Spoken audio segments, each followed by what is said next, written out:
Dalam sejarah tamadun hidup manusia, musuh yang pertama yang diwujudkan oleh Allah iaitulah di kalangan iblis dan syaitan sejak zaman Nabi Adam AS.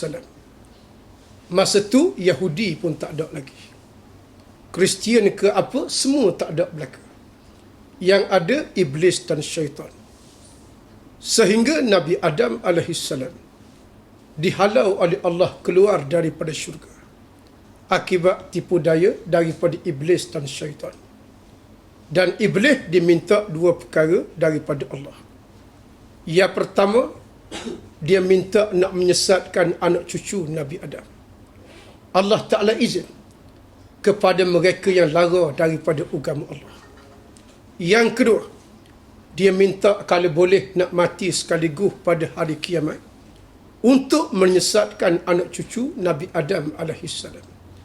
Nabi SAW telah bersabda, "Ma minkum min ahadin wa qad wukkila bihi qarinuhu minal jin wa qarinuhu minal malaikah. Qalu wa iyyaka ya Rasulullah. Qala wa iyyaya. Illa anna Allah aanani fa aslama. Fala ya'muruni illa bi khair."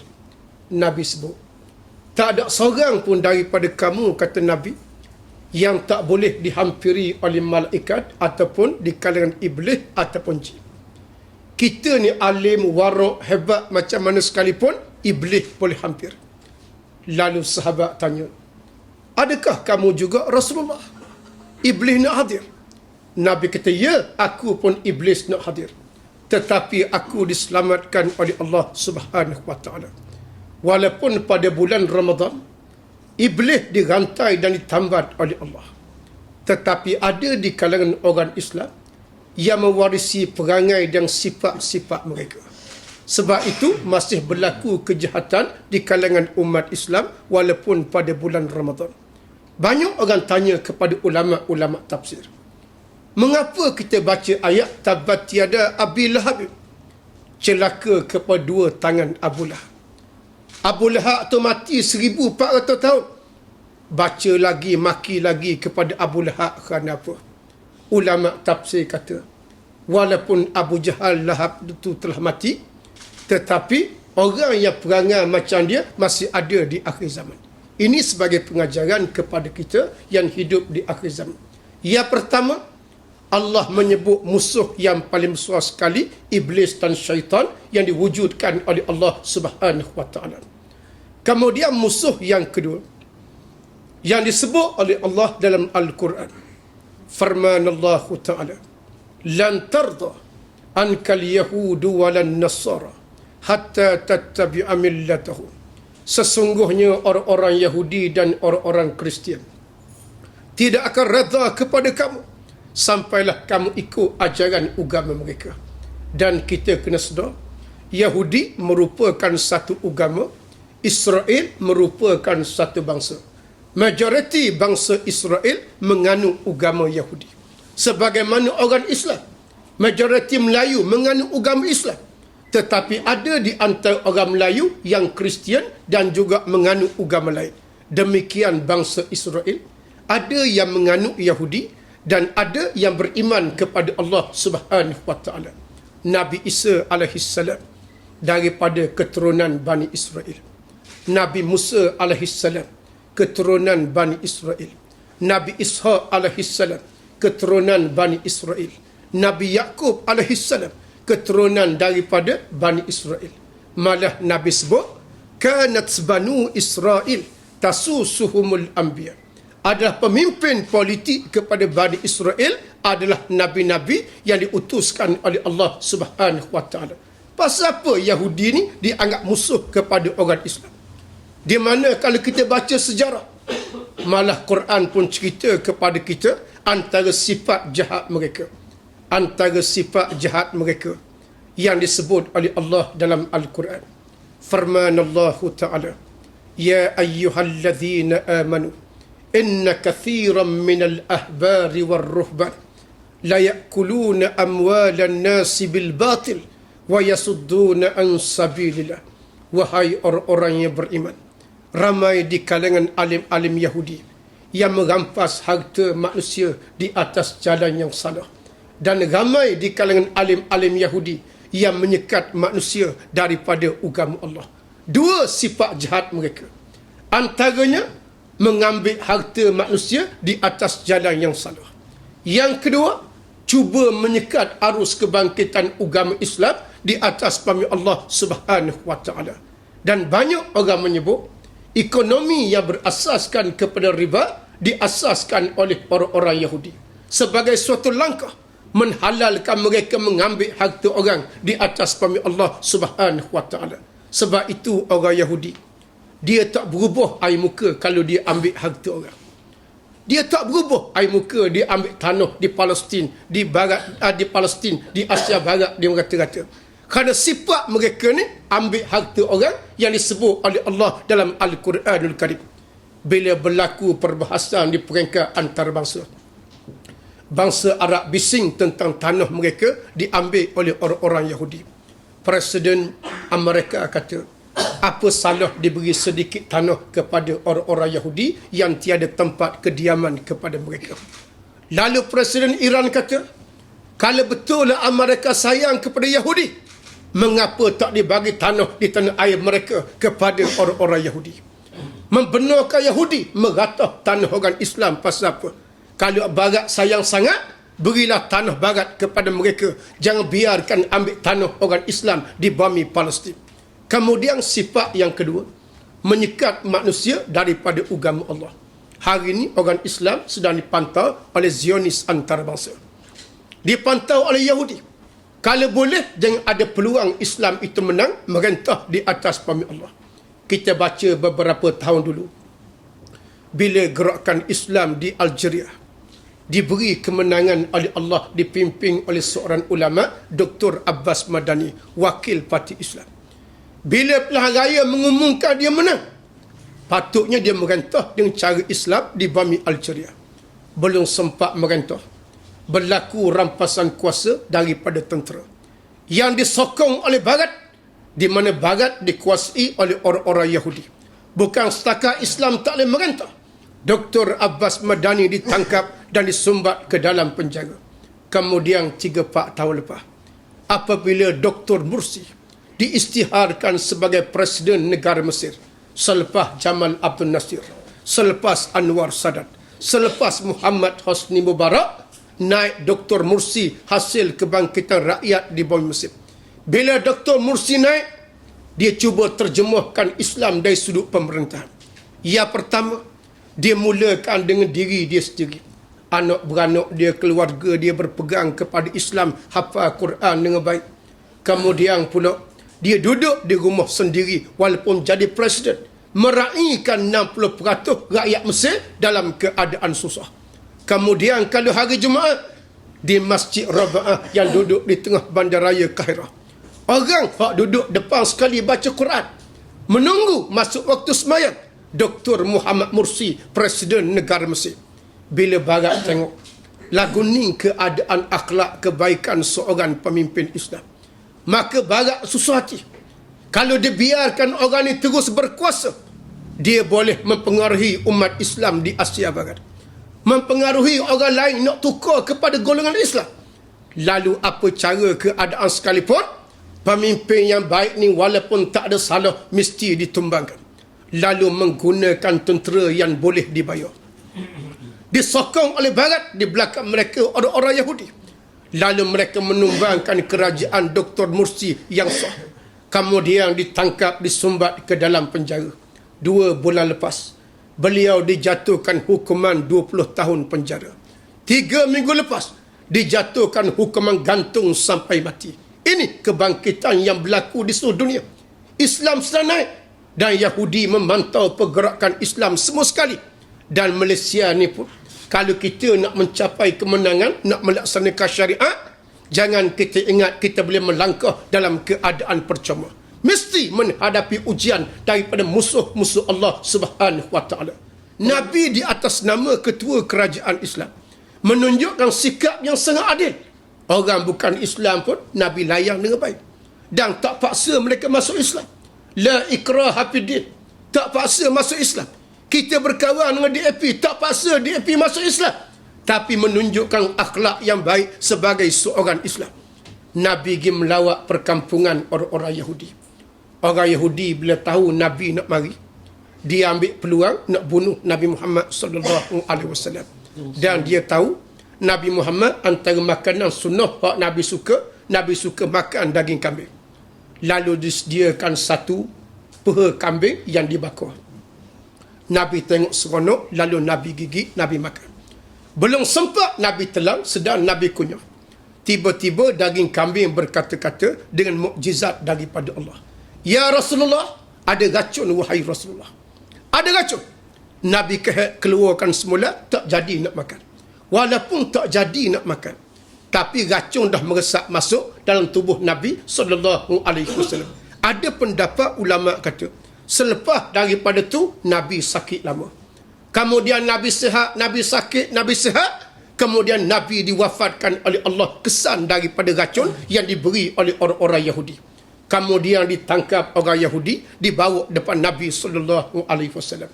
Disoal kepada mereka, mengapa kamu letak racun di atas makanan Nabi sallallahu alaihi wasallam? Pasal apa nak bunuh Nabi akhir zaman? Pasal apa khianat kepada ketua kerajaan Islam? Lalu orang Yahudi jawab dengan selamba. Orang Yahudi kata, hari ni kami nak uji dia. Kalau dia Nabi sungguh, dia diselamatkan oleh Allah. Kalau dia tak Nabi, dia akan mati pada hari ini. Lalu Allah menurunkan ayat kejahatan orang-orang Yahudi. Afakullama ja'akum rasul bima la tahwa anfusukum istakbartum afa fariqan kadzabtum wa fariqan taqtulun. Apabila datang orang-orang Yahudi kepada nabi-nabi, lalu mereka menyombongkan diri, dan ada di antara nabi-nabi yang dibunuh, dijatuhkan hukuman mati. Kalau bunuh setakat ulama, kita tak pelik. Kalau bunuh setakat orang Islam, kita tak pelik.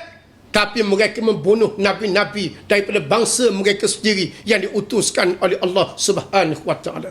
Dan kita kena sedar, Yahudi serang orang Islam ni, dia tak menggunakan nama orang-orang Yahudi, tetapi menggunakan proksi-proksi mereka. Atas nama kebajikan lah, atas nama itu macam-macam. Yang penting orang Islam itu lemah di atas pami Allah Subhanahu wa taala. Banyak ejen Yahudi. Freemason ejen kepada Yahudi. Lion Club ejen kepada Yahudi. Rotary Club ejen kepada Yahudi. APCO Worldwide ejen kepada orang-orang Yahudi. Banyak ejen mereka yang masuk ke negara-negara orang Islam. Dan negara kita Malaysia ni, kerajaan bayar 70 juta lebih setiap tahun kepada syarikat APCO Worldwide untuk menjadi penasihat kepada kerajaan tentang ekonomi dan keselamatan negara. Apa dah jadi keselamatan negara? Kapal terbang kita hilang. Macam-macam berlaku selepas kita ambil orang-orang Yahudi jadi penasihat kepada keselamatan negara. Apa jadi ekonomi negara? Sampai hutang beratus-ratus bilion ambil orang-orang Yahudi, seolah-olah meletakkan kepercayaan kepada mereka. Macam tak ada dah ulama-ulama, tak ada dah orang pandai Islam ni hak boleh bercakap about ekonomi. Maka sebab itulah Allah Ta'ala sebut, lan tarda ankal yahudu walan nasara hatta tattabi'a millatahum. Jangan orang Yahudi akan redha kepada kamu sampailah kamu ikut ajaran agama mereka. Walaupun Nabi tunjuk sikap yang baik kepada mereka, tapi mereka khianat kepada orang Islam. Ganggu orang Islam di Madinah macam-macam, sampai Nabi ambil keputusan menghalau mereka keluar daripada Madinah.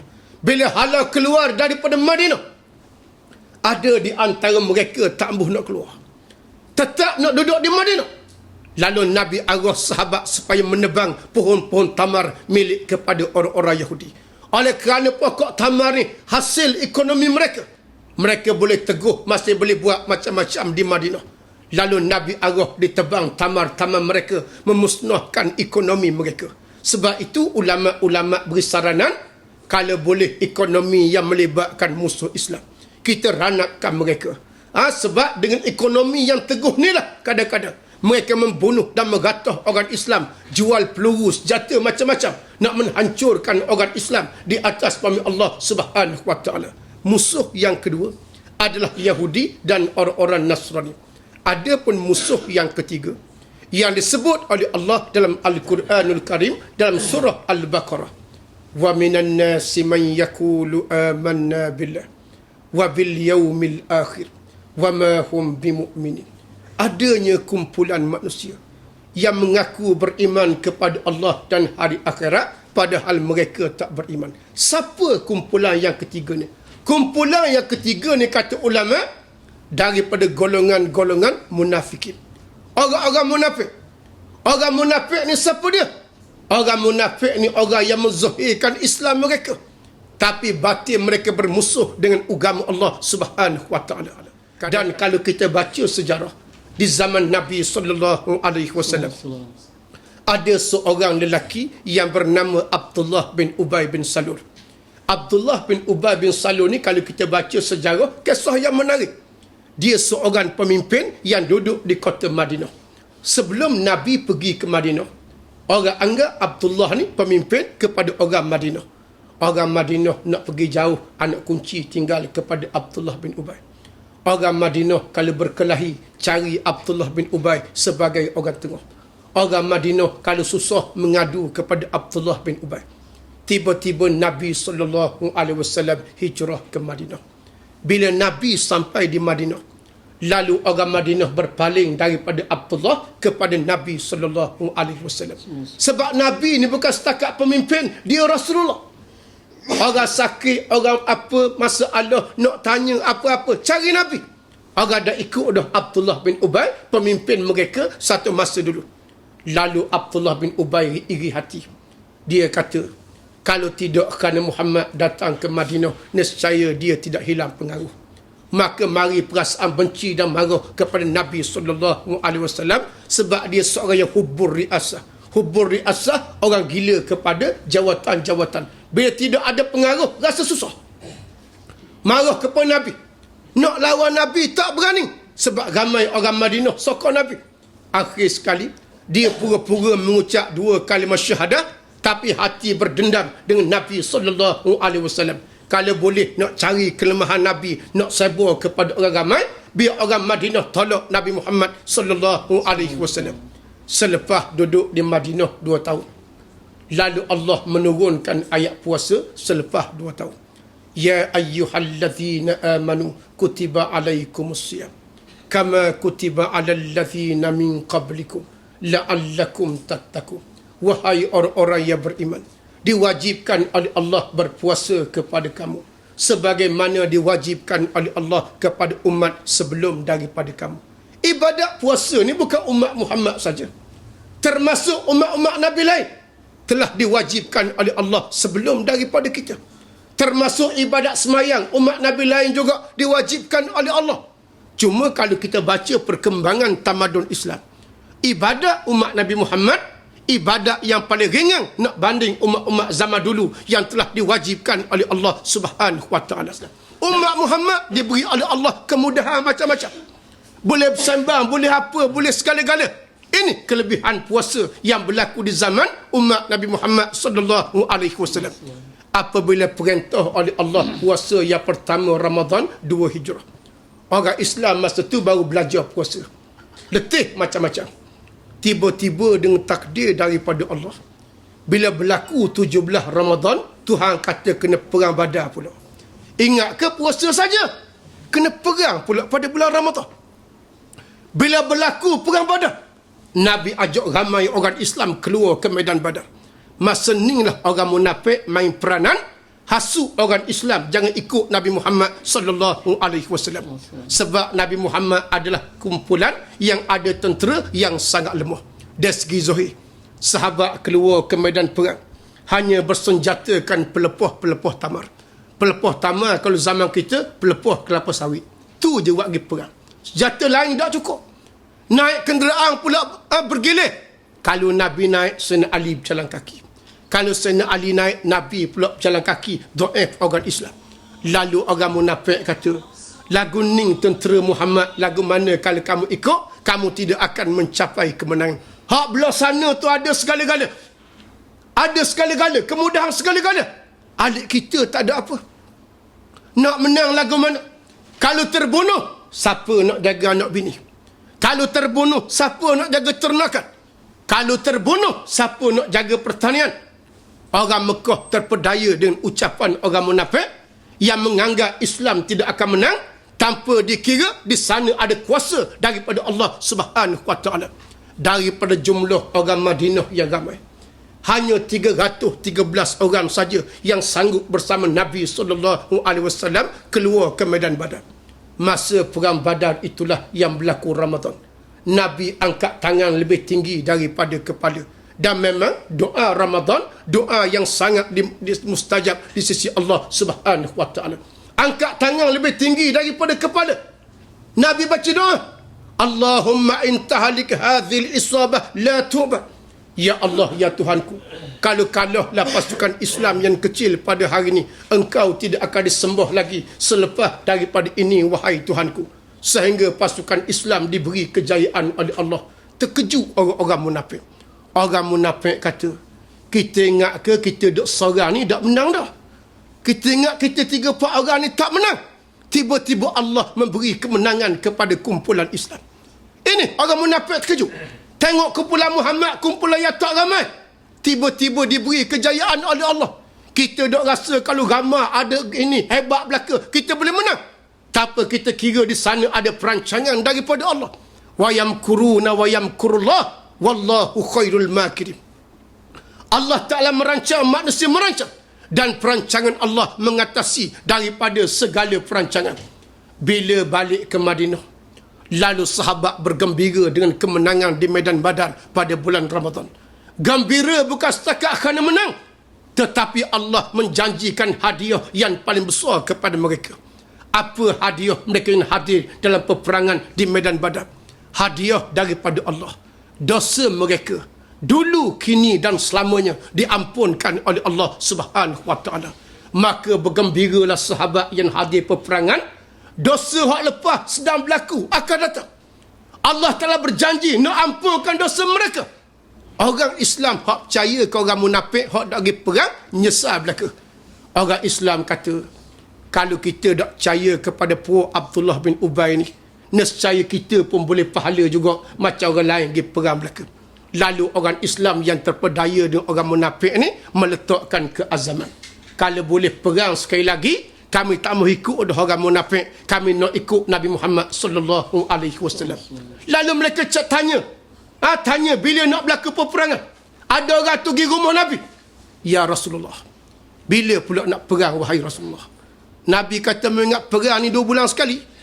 Ke mengingat lagu mana? Hak aku ajak ke medan Badar baru ni, mung tak pergi. Hak ni mung tanya nak perang bila pula? Sebab apa? Rasa semangat balik nak berjuang untuk menegakkan Islam. Tak berapa lama selepas itu, ditakdirkan oleh Allah berlaku perang Uhud. Dalam perang Uhud, tak menang pula orang Islam. Tak menang pula orang Islam. Orang munafik balik ke Madinah bersukaria. Islam tak menang. Malah mereka bertemu ibu-ibu tunggal yang duduk di Madinah. Kalau suamimu tak ikut Rasulullah, kamu tak jadi janda macam sekarang. Kalau ayahmu tak ikut Muhammad, kamu tak jadi yatim macam sekarang. Inilah ucapan orang-orang munafik yang kita dengar sepanjang zaman. Banyak orang berucap macam ni kepada kita. Kalau mu tak terlibat dengan perjuangan Islam, tak susah macam ni. Tengok orang lain senang belaka, buat menega, buat kerja macam-macam. Oleh kerana kamu terlibat perjuangan Islam, kamu susah dunia kamu. Hak tu tak cukup, hak ni tak cukup, macam-macam. Tapi inilah harga perjuangan Islam yang digambarkan oleh Allah dan Nabi SAW. Dan kita hari ini berada di awal bulan Ramadan. Awal. Dan Ramadan ni bukan main-main. Dia satu anugerah yang sangat besar daripada Allah. Dan kalau kita baca sejarah, Ramadan tak diberi oleh Allah kepada umat Nabi lain kecuali umat Nabi Muhammad SAW. Nak jumpa Ramadan ni bukan senang. Hanya orang yang terpilih saja yang diberi oleh Allah pada bulan Ramadan. Ramai orang nanti Ramadan. Sebelum Ramadan minggu lepas, kalau baca dalam Facebook tu, banyak orang kata tak sabar tunggu Ramadan, tak sabar tunggu Ramadan. Rupanya orang tak sabar tunggu Ramadan ni, nawaitu tak sama antara satu sama lain. Ada orang tak sabar tunggu Ramadan sebab nak buka bazar Ramadan. Berebut, bergocoh, tak borang saja bergocoh dah. Tak masuk Ramadan lagi. Ada orang tak sabar tunggu Ramadan nak balik awal kerja. Ada orang tak sabar tunggu Ramadan, memang nak cari kelebihan pada bulan Ramadan juga. Masing-masing tak sabar belaka. Zahir nampak sama, tapi hati berlainan yang diwujudkan oleh Allah Subhanahu wa taala. Saya ingat tahun lepas, seorang pemimpin kita Al-Fadhil Ustaz Abu Bakar Cik, dia meninggal kemalangan di LPT beberapa hari sebelum Ramadan. Saya buka diary dia. Saya nampak hari pertama Ramadan tazkirah di mana. Hari kedua Ramadan tazkirah di mana. Jumaat pertama Ramadan khutbah di mana. Subuh pertama Ramadan kuliah di mana. Syarat dengan jadual. Untuk buat pengisian bulan Ramadan. Orang yang bersemangat nak mengisi Ramadan. Tiba-tiba tak ada Ramadan, diambil oleh Allah kemalangan, mati di lebuh raya. Orang yang nak Ramadan, Allah Ta'ala tak bagi. Kita yang saya kebetulan diberi Ramadan, mesti manfaatkan Ramadan yang dikurniakan oleh Allah. Kita tak tahu Ramadan kali ini hak yang keberapa, hak terakhir ataupun apa nak dikurniakan oleh Allah Subhanahu wa taala. 30 hari Ramadan bukanlah panjang sangat, tetapi syarat dan kelebihan yang dijanjikan oleh Allah Subhanahu wa taala. Antara 3 kelebihan yang Nabi sebut, awwaluhu rahmah, awsatuhu maghfirah, wa akhiruhu itqam minan nar. Awal Ramadan rahmat daripada Allah, tengah Ramadan pengampunan, dan akhir Ramadan dimerdekakan oleh Allah daripada azab api neraka. Inilah Ramadan yang diturunkan oleh Allah Subhanahu wa taala. Ada 3 masa yang terbaik yang diberi oleh Allah Subhanahu wa taala. Saya perhati seluruh negara saya bergerak, keadaan hampir sama. 10 yang pertama Ramadan memang ramai sungguh, sehingga sebahagian masjid terpaksa pasang kanopi. Tok Imam senyum tengok orang penuh sampai ke kanopi keluar. Masuk 10 yang kedua, katuk kanopi. Hak dalam penuh lagi, kanopi tak ada dah. Masuk 10 yang ketiga, hak dalam pun tinggal separuh. Padahal akhir Ramadan terbaik. Wa akhiruhu itqam minan nar. Akhir Ramadan dimerdekakan oleh Allah daripada azab api neraka. Tak ada dah nikmat hak paling besar sekali kecuali bebas daripada azab api neraka. Dan memang kalau kita baca sejarah, hak akhir itulah hak Nabi pulung betul-betul nak banding awal ataupun tengah Ramadan. Ulama kata Nabi tumpu akhir Ramadan kerana di sana ada Lailatul Qadar. Ada ulama kata Nabi tumpu akhir Ramadan kerana sangat sayang pada Ramadan yang nak meninggalkan kita selepas daripada itu. Dan mengikut ijtihad ulama-ulama di Saudi, ulama di Saudi mereka beristihad malam 27 Ramadan, malam Lailatul Qadar. Ini ijtihad ulama mereka. Sebab itu kalau kita beraya di Mekah atau puasa di Mekah, malam 27 macam musim haji. Orang Saudi pegang pada ijtihad ulama dia. Malam 27, malam Lailatul Qadar. Adapun kita mazhab Syafi'i ni tak menetapkan berapa hari bulan. Sepanjang Ramadan mungkin boleh berlaku. Mungkin awal, mungkin tengah, mungkin akhir. Allah Ta'ala nak tengok setakat mana keikhlasan kita beribadat kepada Allah Subhanahu wa Ta'ala. Cuma apa yang Tuhan janji tak nampak dengan mata kasar. Allah Ta'ala kata nak beri 1000 bulan, nak beri bersamaan 80 tahun, pahala macam-macam, tak nampak dengan mata kasar. Hak orang nampak, piti hak 300 riyal. Hak ni nampak sangat. Di kampung saya kalau boleh surat berim tu, nak bagi pukul 4 petang, pukul 2 petang tu penuh dah. Pukul 10 ada dah mari hak belah-belah hulu tu, pakat turun belaka dah. Padahal nak boleh 300 riyal aja. 300 riyal ni kalau bagi setahun, bersamaan 80 sen sehari, ikan temenu pun tak ada beli. Ini nak cerita. Oleh kerana hak manusia bagi nampak dengan mata, orang kejar belaka. Hak akhirat tak nampak, orang tak kejar. Saya ada seorang sahabat daripada Bank Pertanian. Dia dapat voucher, kalau duit ihsan di Terengganu, dibagi bulan Ramadan, ambil duit di Bank Pertanian. Pegawai bank kata, Ustaz, tahun lepas pintu bank ni cabut, Ustaz tahu tak? Kata pasal apa boleh cabut? Dia mari ambil duit ihsan beratur. Siapa pukul 5, saya kata bank kena tutup pukul 5. Nak tutup akaun, tutup kira-kira. Hak ramai lagi, mari esok. Dia kata tak boleh mari esok, takut PT tak ada. Nak juga. Saya nak tutup, dia nak buka. Saya nak tutup, dia nak buka. Cabut pintu bank. Tu hak baru 300 riyal. Kita tak dengar lagi surat cabut pintu. Tok Imam nak tutup, makmum nak masuk. Tok Imam nak tutup, makmum nak masuk. Cabut pintu surat. Kalau lagu tu baru puas hati. kita nak buat ibadat sepanjang Ramadan. Macam-macam masyarakat kita bertemu Ramadan. Cuma saya nak beritahu, orang kita ni dengan puasa jaga sangat. Puasa jaga sangat, tapi semayang mereka tak jaga. Padahal ibadat semayang diwajibkan oleh Allah sebelum hijrah.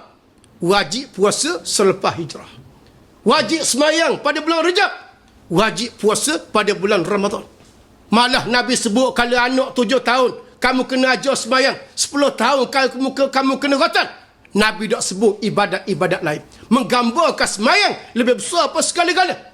Tapi orang kita tumpu bab puasa semata-mata lebih tinggi daripada tumpu bab ibadat semayang di atas pemilik Allah Subhanahu Wa Taala. Dan kita kena ingat, orang yang tidak mahu melaksanakan agama ni, marilah Ramadan macam mana sekalipun, akhlak mereka tak berubah. Akhlak tak berubah. Hak jenis tak minat ibadat ni, apa keadaan sekalipun tak berubah. Hak tak minat semayang, cerita macam mana sekalipun tak semayang.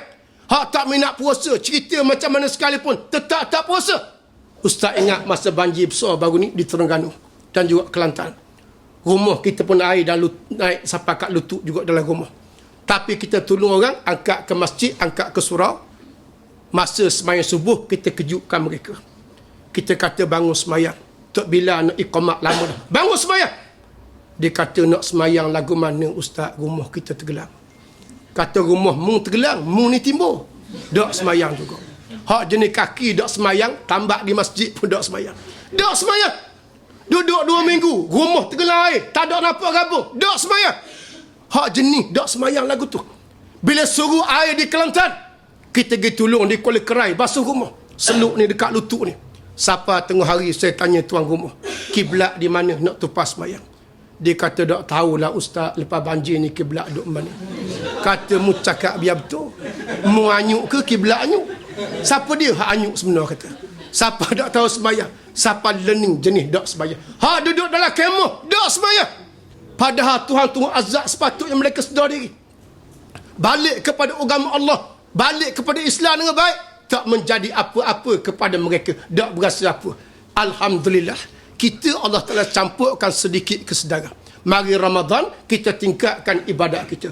Mari waktu semayang, kita tak tangguh melaksanakan ibadat yang diwajibkan oleh Allah. Mudah-mudahan apa yang kita buat, apa yang kita amal, walaupun sedikit, dianggap amal yang soleh sebagai bekalan untuk bertemu Allah pada hari kiamat, insya-Allah.